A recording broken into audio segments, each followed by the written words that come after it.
Hey guys, what's crackin'? Godsman here, coming at you with another deck profile, this time on the Ghandiva rideline, coming out of DBTO 10 for standard format. Straight away, I'll tell you, this deck has been a blast to play. One of my favorite Dragon Empire decks to date, and honestly, perhaps one of the most powerful Dragon Empire decks to date. This rideline does not have any cards for it so far, but with the tools at its disposal currently, it already appears to be incredibly strong and rather consistent as a deck strategy. I really like the way that Bushy decided to handle the, some call it Eugene's replacement.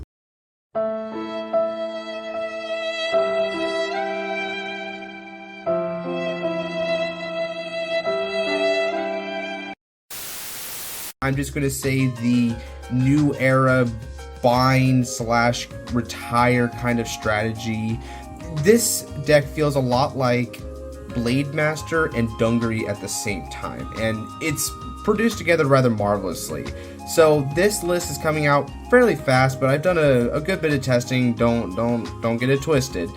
And it's also going to include a couple of alternative options for the deck, but the way I built it to maximize versatility, consistency, and the ability to play more of the long game and have attrition and just be more of our win condition than any sort of burst-based strategy. I feel that's where Ghandiva's strengths lies. So without any further ado, let's go ahead and get into the deck profile. Beginning with the ride line, as is tradition, we'll start with the grade 0. Now this ride line all has the Scarlet Flare name as sort of their archetype, as it were, but that isn't shared by the rest of the deck, it's just the ride line. So the grade 0 Scarlet Flare is of course just the standard grade 0 effect. It's no Griffo Seed, it's just when wrote upon, go second, draw a card. You don't need to ride this one, to my understanding. It's not really necessary at all. Your ride line doesn't specify Barkish, so whenever you want. The grade 1, a Gorito, is a pretty cool rideline card. So he has two effects and they correlate directly to how your opponent sets up their field. If your opponent has one or less rear guards, then when you would ride into the grade 2 Scarlet Flare, you don't need to discard. However, if they have 2 or more rear guards, when you do ride over this guy, presumably with a discard at that point, you can call him out to rear guard. So one way or another, you're going to get a +1. The +1 is either going to be on not needing to pitch for the next ride or by calling this guy out. Preferably, you would prefer to not need to pitch, as calling this guy out is a cool +1 and all, but he's also just a vanilla on the field and you can fill up your field with some pretty meaningful units. So yeah, you would prefer to just not need to discard anything in the first place. Thankfully, that's actually quite easy in this deck, as it were, your opponent does not want to invest a bunch of cards in the field early on against a freaking retire deck like Ghandiva, so it all works out. Your better effect is the one that's most likely to go off in most games. Grade 2 of the ride line is our grade 2 Scarlet Flare, and he has one effect only, which is that when he's rode upon by Ghandiva himself, the next time that you would use his main skill, his counterblast skill, it's reduced by counterblast 1. In other words, Ghandiva's skill the first time around is going to be absolutely free.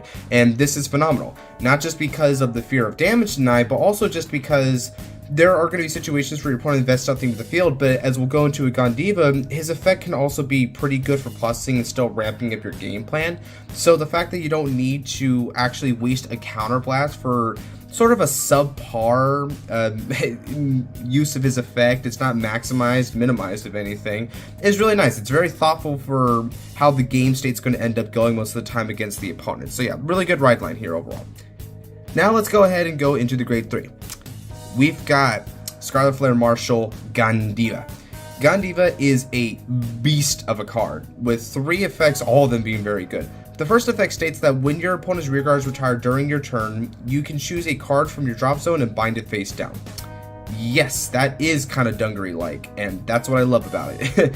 The second effect is a continuous skill, which is that your entire front row is going to get 2,000 power for each face-down bind card in your possession. Furthermore, if you have 5 face-down bind cards or more, this unit gets a critical.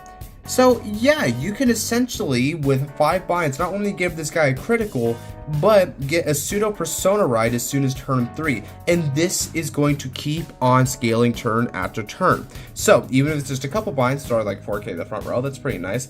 When it gets up to something in the ballpark of 15 binds or something absurd like that, if you get there, well, that's 30,000 power in the front row. It just keeps on going further and further. And where it starts to get really devastating is when you're able to Persona Ride with another Ghandiva. That's another 10,000 power on top of whatever bind count you happen to be at for the front row booths. These are massive numbers. And unlike Eugene, there's actually going to be multi-attack, as we'll talk about later on. So you can make even more effective use of those numbers and just really beat down the opponent. But this is, of course, a field control deck. So where does the field control comes from? That would be his third effect. So act once per turn on Van Circle. Counterblast 1. Reveal the top 5 cards of your deck, and you shuffle it back afterwards. Now, for every grade that you revealed, you can retire up to one of your opponent's rear guards of the same grade. Now, one thing to note, and you'll see the effect on the screen here, the way this effect works is you have to choose 5 of your opponent's rear guards with different grades. So you have to choose them. And if you reveal the grade, well, they go bye-bye. You don't really get that much of a choice in the matter when it comes to what kind of grades they have out there on the field and what grades you're going to flip over. So once you commit to choosing them, you have to commit. If they happen to have a 0, 1, 2, 3, and 4 out there, well, buckaroo, you're going to have to pick all 5. And spoiler alert, there's no grade 4s in this deck, so you won't be retiring those. But that aside, that is where you could get a potential field wipe. But if your opponent has a bunch of units of the same grade, you're not going to be able to retire much. But even if you only retire like 1 or hell, even none, that's fine. The reason being that there's a secondary aspect to this skill, which states that if you retire one or less cards of this effect, you get to draw a card and bind a card from your drop zone face down. In other words, not only do you plus out the effect instead, you can still get a bind, which is the ultimate goal of doing these retires in the first place. So you're still accelerating the game plan. That's why with the grade 2 of the ride line, reducing the counterblast can be very important because your opponent's not likely to invest a lot of cards in the field. So if all else fails and they have nothing on the field, you just basically get to free draw and bind from drop zones. So that's kind of the hidden value of playing this guy right here. He's pretty cool that way. And there are different counterblasts in this deck, so yeah, that sort of pseudo counter charge, as it were, is definitely going to be pretty impactful for your resource gaming. Overall, Ghandiva is a really, really, really solid unit. Attrition, power, control, it's got like basically the complete package in it. This card does a lot of things, and although there is a couple of drawbacks to this strategy, namely you don't know what your top 5 peeps is going to be, and there can be some min-maxing on the opponent's part where they throw out a lot of the same grade, like let's say Bash with a bunch of grade 3s. It's possible you're not really going to get too much value out of the retires, but even still, it's a very impressive unit and could end up being the retire deck of the format, as it were. So, moving on to the main deck, we of course start with not 1, not 2, but 3 copies of Persona. There's nothing really needing discussion at this point. It is just the 3 Persona copies that is more or less mandatory. As a matter of fact, I've got a Gratias Gradale to go with it. I think that Persona Ride is very powerful in this deck. Of course, the draws and the power is good, but in a deck like this, right, you're not really gaining soul for the means, and you kind of do use soul somewhat. It's sort of a free resource for you, but Persona Ride gets you the added benefit of soul. But the main thing I like about Persona Ride is the fact that it makes your big numbers just become absurd numbers. It makes numbers big enough in your front row that your opponent just looks at that and says, alright, I just kind of have to throw away my hand or just take a bunch of damage here. So it's a great way to just crush the opponent and make them throw away their hand on that turn when you Persona Ride. It's such a very powerful maneuver in this deck, and even saying 1 Persona Ride is enough to just start beating down the opponent beyond the point of recovery. Well, in a lot of cases anyway.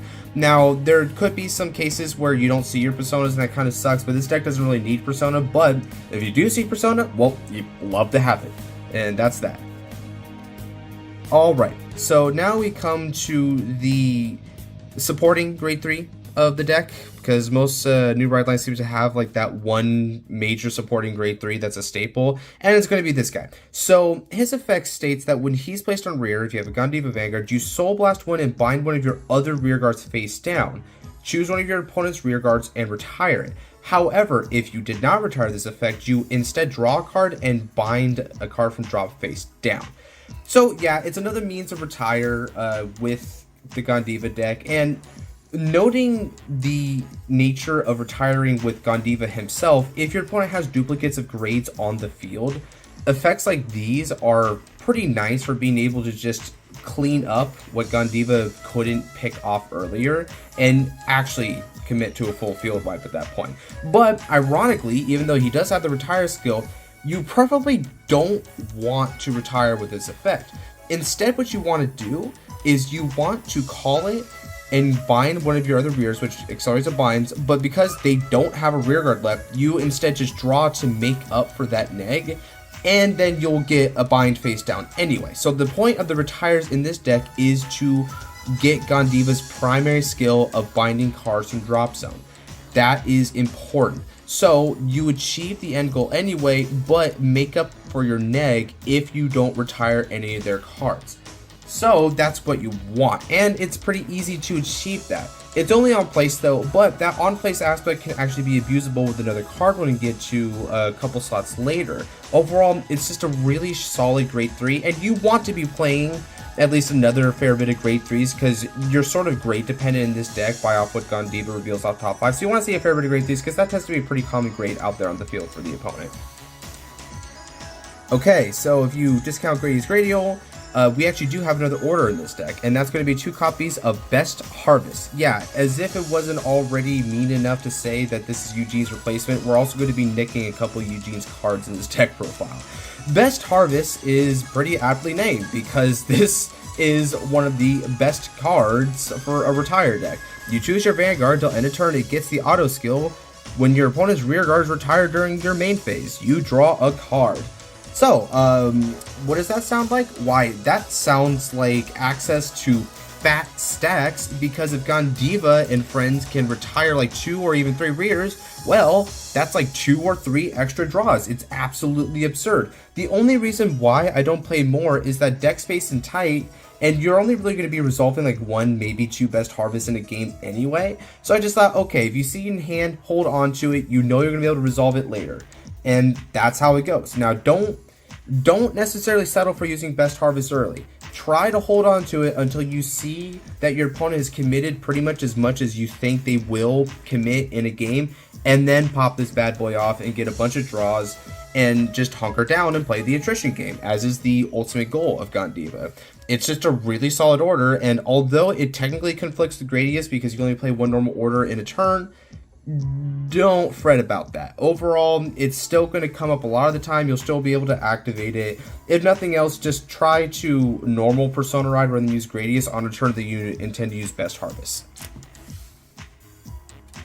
Okay, grade 2 kind. And what better way to start off the grade 2s than with the most base grade 2 in this entire deck, Alfakar. So, Alfakar is the principal grade 2 of this deck, and it has 1 skill that is just godly in the entire archetype, or subclan, or rideline, or however you want to call it. Auto and rear. When your Vanguard, your Ghandiva Vanguard attacks, you can counterblast 1 and bind this card face down. Look at the top 5 cards of the deck, and call up to 1 card with grade less than or equal to your Vanguard's grade. Yeah, that's pretty good, right? You not only get a bind face down, which is really good for hitting thresholds, particularly if you want to go to 5, which is the goal. You want to give your Vanguard a crit if nothing else. But it's multi-attack. This multi-attack is what makes Ghandiva a 4 or even potentially 5 attack turn. And not to mention, it's also a multi-attack that could proc some kind of cool abilities. Perhaps the coolest thing it can proc is the effect of the grade 3 we were just talking about. I mentioned before that him being in an on-place can be kind of abusable, and this is what I was referring to. Alfakar can call this guy off the top 5, who can then trigger his skill to either retire or get a draw an additional bind. So these two in tandem can accelerate you a potential 3 binds over the course of Ghandiva being in the process of attacking. That's another 6,000 power to the front row just like that for 1 counterblast, dude. and that's pretty good. Plus, he's also a grade 3, which makes for a decent attacker on the rear guard circle. So overall, it's just, yeah, this is just a staple 4-of. There's not really any questions here. Alphacar is just how you get a lot of your multi-attacks, and it can use a couple of auto effects. There's another auto effect from a grade 1 that I'm going to bring up later, which you may or may not end up running in the deck. I actually think it's going to get cycled out of the deck rather quickly, but it's worthy of mention because of the interaction with this card. Alright, so the next grade 2, and other grade 2 rather, in this deck is 4 copies of Travis. This is the other card that we nicked from Eugene's commands. So yeah, Travis has one effect, which seems to be kind of a theme with a couple cards, but its effect is act on rear. If your opponent's rear guard was retired this turn, you can counterblast one to soul charge, retire one of your opponent's rears, and get 10,000 power until end of turn. Travis is a personal favorite of mine for any deck that can retire during the main phase, like for instance Bob Sagada, because it gives you a wide assortment of benefits. Not only is it a strong 20k attacker, you get to further build up on your retires, and it can even give you a soul charge. The soul charge isn't really that useful in this deck most of the time, but it's better to have it and not need it than to need it and not have it, right? The real meat is the retire and the 10,000. The 10,000 makes an even stronger attacker to pressure, especially early on. But we have to remember one of Ghandiva's perhaps biggest weaknesses, and it's that Ghandiva's skill can only retire one of each grade at maximum. So Travis, much like with the grade 3 we discussed earlier, has the ability to retire those missing rear guards that you weren't able to pick off with the Vanguard skill. That can be potentially crucial. It can accelerate your binds. It can really leave the opponent in a bad way. It's all good times here with Travis. Now, as I'm going to show on the screen right now, we do have a new grade 2 for the deck, which serves a similar purpose. It's CBs. It can get the retire. It might also do draw and bind. And a lot of people might be thinking, oh, well, why not just play this one instead?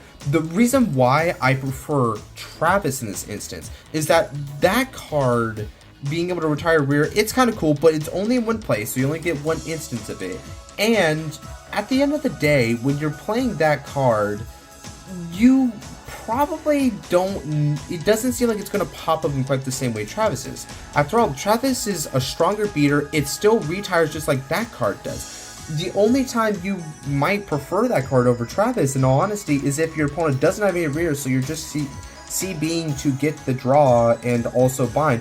But when you have Counterblast already called for Ghandiva on other turns, as well as using multiples really to proc your Alphakars as much as possible, CB can get a little bit tight. It's on the edge of being tight, but it's just barely okay, thanks in part because of the ride line. So you don't stress about it too much, but still, it's just enough to be like, you probably don't want to use CB too willy-nilly unless you want to make maximum impact. So you can totally run that card. However, I feel like you don't really need the extra draw power in the deck as much as you probably want the finishing power of the 10,000 on the Travis, along with both of them still retiring. So they're very interchangeable, but I'm going to go with Travis in this particular deck profile, but feel free to swap them out. It's a really easy transition between the two. Alright, moving on to the grade 1s, and this is where I get a little bit weird with it. So we have 2 grade 1s if you just count PGs, and the first one is Draco Batacle. Yeah, we're playing the goddamn Dragon Tree Wretch in this deck. Why the frick is that? Well, it's certainly not for the first skill. That first skill to CB and get a Dragon Tree marker is completely pointless in this deck. Well, and before we get a Ghandiva mask. But when that happens in the year 2030, this might become doubly relevant. But for the moment, that first skill is never resolving. You do not need it whatsoever. It's the second skill that I run this guy for. When your opponent's rear guard is retired during your main phase, you can Soul Blast to look at the top 5 and call a grade 1 or less card to the rear circle. So, targets include itself, the PGs, and a certain other grade 1 that we're going to get to in just a second. But needless to say, you do have a decent amount of targets. You can even call triggers if you want to. Now, it can whiff sometimes, but that's the beauty of having Soul Blast. The Soul Blast cost is really easy in this deck, because the only thing that's going to be Soul Blasting is this guy, and also the grade 3. So, and when I say grade 3, I of course have been referring to the rearguard grade 3 for those of you who may have been confused there. These are the only 2 cards that Soul Blast. Now, they may Soul Blast multiple times, but it should not be an issue, especially when Persona Riding and the X Factor Travis should keep on providing you just enough soul to keep it up. So even if you whiff a time or two, you can still hit a time or two.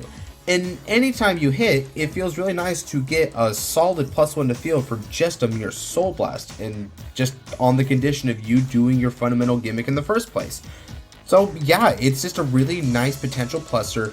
I generally hit with it more often than not, although that could be just a case of ye old standard luck, but regardless, I do find this to be a fairly relevant card. You can even go so far as to call triggers off the top 5 actually. That way when this guy's the binder of the rearguard, you just bind the trigger as the fodder. So yeah, it kind of sucks to lose a trigger, but it's a bind that accelerates your game plan, so you're kind of getting power retroactively, and it makes use of this being a +1, but it's a +1 by proxy because it gets eaten up by this. So it's like if this guy eats it up and then gets a draw, then that becomes a +1 to the hand instead, and no matter if that's a trigger in the normal unit, that's going to be pretty good for you.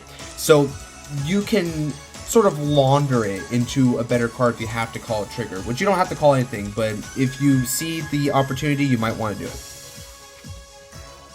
Alright, the other grade 1 of the deck here is going to be Static Crack. Well, except that it's not. See, we got info on a new grade 1 that got released pretty freaking recently, and Static Crack here is actually going to be 4 copies of that grade 1.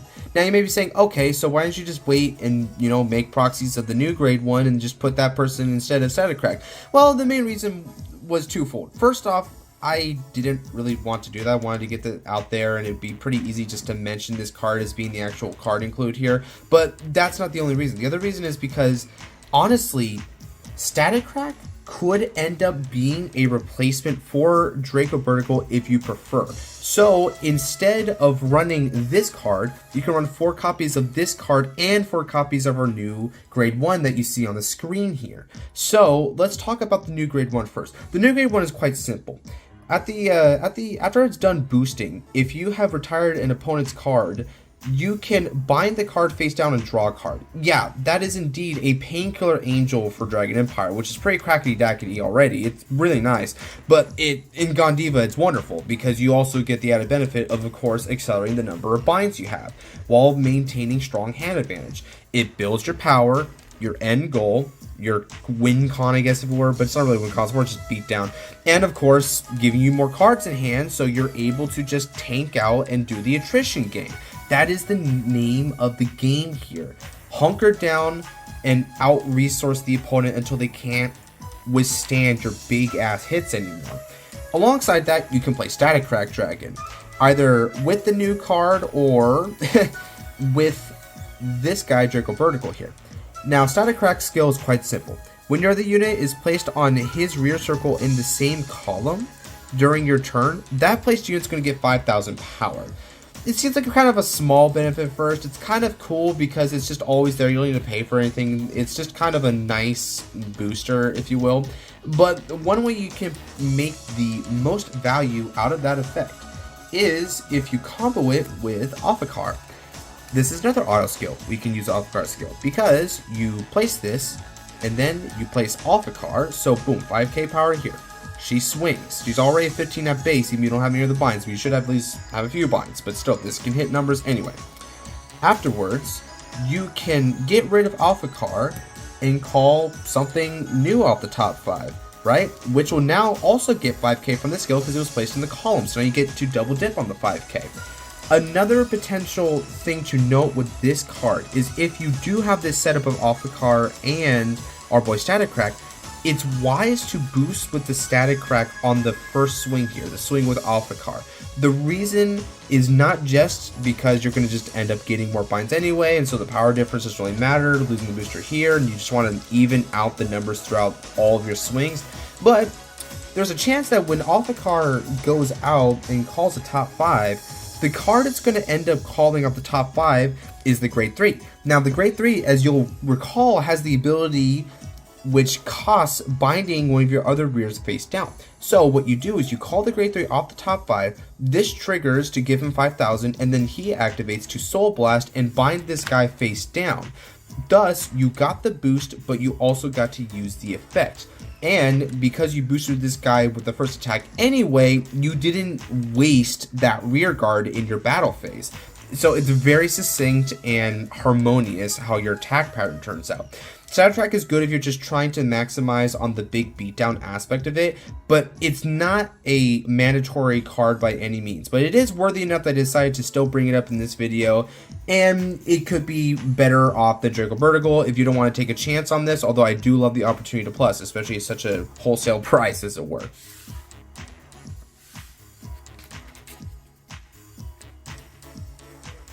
Alright. Now, moving on, we have, of course, our PGs, which is just 3 normal Sentinels with the 1 Elementaria. Elementaria being the best staple in the entire goddamn format, so, you know, no issue there. Of course, we were going to run the one of that literally every deck that isn't a grade 4 deck, or, well, 10 if you include Dragon Tree. Yeah, any grade 3 deck is going to play this, and of course, 3 of the PGs. There's no need to discuss this, they are what they are.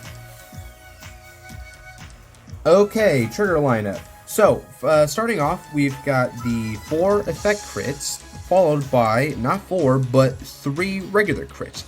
Yeah, I'm only running 7 crits. So, you would think that the other trigger would be 4 of, and you'd be correct. I'm running 4 front on top of that, and 4 normal heal with the 1 Dragon Empire OT. Dragon Empire OT. I will just start with this because it's at the top of the trigger stack here. Dragon Empire OT is, of course, a really strong OT. Restarting the Vanguard's pretty powerful. Ghandiva is a deck that can pretty effectively use the Dragon Empire OT when it's checked, because this is a Vanguard that has a crit a lot of the time inherent upon it. So, when the opponent is at 3 or higher, they are going to want to stop Ghandiva's strike, right? So, you swing with Ghandiva on the Vanguard. Let's say they PG it, right? And then you hit the OT. Well, even if you don't hit any other triggers, this guy is still going to just be able to swing again. It's like, okay, so neat PG. Do you have a second one? It's pretty mean how that goes. Plus, another kind of cool interaction with the Dragon Empire OT, although this is fairly high rolly and involves our number 1 grade 2 in this deck, once again. Alfakar's skill calls something off the top 5, right? But it only triggers when Ghandiva attacks, so it's going to get rid of itself. Off the top 5, if you happen to have called another Alphacar, when this restands and attacks again, you can use this skill again and get rid of it and call something else from the top 5. Thus, turning what could have been a 4 or 5 attack turn into a 6, 7 attack turn. It could be really cracked when this OT is checked if you have the setup to make the maximum use of it. But even at bare minimum, we're talking about a really beefy Vanguard that has a passive crit on it, being able to swing twice, the second time being with a potential 100 million plus. That's really devastating in the deck. So yeah, Ghandiva can definitely use the DEOT well enough. Of course, for heals, this is just a preference thing. You can play new heals if you want. I opted for just the consistent 15 value. I want to see my 15s as much as I can. I like good, reliable shield values. So I went for 4 heals on that, but it's definitely up to preference. Now, this is where it gets a little bit weird, champ. Why the heck did I opt for 4 front along with the 7 crits? Now, a lot of people would look at this and say, well, why not just run 3 front and 8 crit, or better yet, why not run 8 crit and 3 draws, because Silly Ustra have a lot of power on the field. Well, you also have a lot of draws, as we'll notice, and we dig into the deck with a lot of cards. Even outside of just the bare minimum of draws, we have draws from Ghandiva, we have draws from the grade 3, you get to peep top 5 with Draco Batacle, and also the Alphacar, you also Soul Charge with Travis even. There's a lot of ways to dig in the deck. So draws can be dangerous. They wouldn't be very dangerous with that amount of digging if the deck in question was more aggressive and based on bursting the opponent, but it's not. I've said it many times and I'll say it again. This deck seeks to wear out the opponent's resources and beat them when they're tired. So that can take some time, obviously. You want to be able to have that time and not draw yourself to deck out. So that's why I opted for the fronts. But also, for the sake of attrition, fronts are beefy as 20k shields. And 20k shields are pretty good right now. I like that extra shield value. So I opted to have 4 of the fronts so we can have 4 20k shields potentially in the hand to maximize our ability to guard stuff. Now this comes at the cost of 1 less crit, but Ghandiva as a Vanguard already comes with another crit by his own effect, so that crit pressure is present. So I thought the 1 crit off was still admissible because you're already seeing this extra crit on the field for most of your turns when he's on there. It's pretty easy, especially if the opponent commits to get the 5 binds on turn 3, but at bare minimum turn 4 you should be having your 5 binds at that point. So yeah, this is my trigger lineup. It's definitely up to discussion, but I do believe that this trigger lineup has served me best. It feels the most rational, it's more defense and attrition minded, and it takes into factor the different sort of aspects of the deck. The crits, the amount of draws, it feels very stable and even keeled. You can do what you want with it, but this is what I decided to go with. And there's my explanation for that. Alright, and that was my Ghandiva deck profile. In terms of the pros and cons of this deck, just to briefly discuss it, this deck is phenomenal at being able to field control while also having the other end of the spectrum of being a really good beatdown deck. It's got the multi-attack, it's got huge ass numbers, it's got crit pressure, it's got a bit of everything. Ghandiva's incredibly powerful that way. Now, some of his retires up to chance, and on top of that, there's a few different Peep 5 instances here, so if you see bad Peep 5s and you can't manipulate the deck, then you could be kind of crap out of luck there.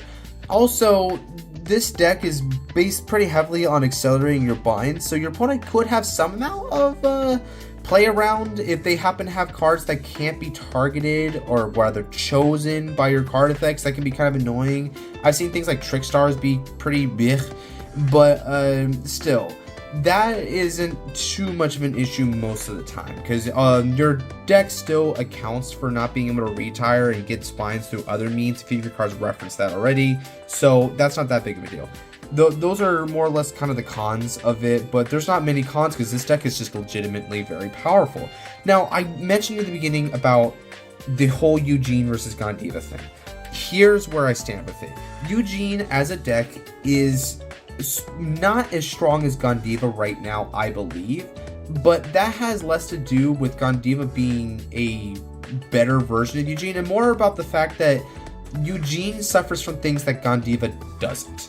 With Eugene, he has a couple of issues. His kind of cards are a lot more piece reliant. He needs a pretty good setup to be able to constantly get a bunch of retires, whereas it's all localized with Ghandiva. But an even more fundamental issue for Eugene is that a lot of Eugene's win con is based on wiping out the opponent's field. They need those retires to occur for things like Best Harvest to keep getting them the draws that they need to survive, on top of the field wipe being able to enable things like Oswald. This deck doesn't need to retire the opponent's rears as a part of its win con. Its win con is more just getting the binds, but it can get binds through a lot of different means, and retires just lend to that. It doesn't need the opponent's field to be empty, and it doesn't rely on the opponent's field to be empty to feel okay. Your opponent you could literally be playing freaking Zorga, and I've actually played a few Zorga matches, as it were, and I surprisingly had no issue with it, because Zorga is this is a perfect example of where Eugene falters and Ghandiva doesn't. If Zorga keeps on reviving back its rears, Eugene is going to have a hard ass time because it needs to keep on suppressing that field, but it can't keep on doling out the cards to do that, and then its effects start to falter and it starts to lose impact, because a lot of what makes Eugene dangerous is the fact that the opponent can't play with a full deck essentially. Ghandiva loves it if the opponent can bring back the field, because that means it gets to keep on binding cards, potentially drawing, and do other stuff. Them bringing out more rear guards fuels you. It doesn't push against what you want to do. It lets you do more of what you want to do. Ghandiva scales with retires over the course of a game. Eugene, not so much. So those are a couple of the really big issues that Eugene has that Ghandeva has solved. And of course, Ghandeva also multi-attacks. Eugene kind of does with an extra Vanguard attack, but it's kind of specific. But even then, this multi-attack, it felt a little bit more practical and succinct. So there's just a lot of ways in which Eugene is faltering a little bit behind right now, although between the two of those decks, Eugene might get a mask sooner rather than later. So if that's the case, they may get the win con they need to be able to define themselves properly from this deck, which funnily enough doesn't seem to have much of a win con outside of beatdown, like I've mentioned a few times. So yeah, that's more or less the overview for Ghandiva and the deck profile for it. This deck definitely is going to get more support in the future, and I've gone over a couple of pieces so far, but as support comes out, maybe I'll make a post about it, perhaps I'll make a fight night about it, but already at its base, this is already potentially at least a tier 2 deck.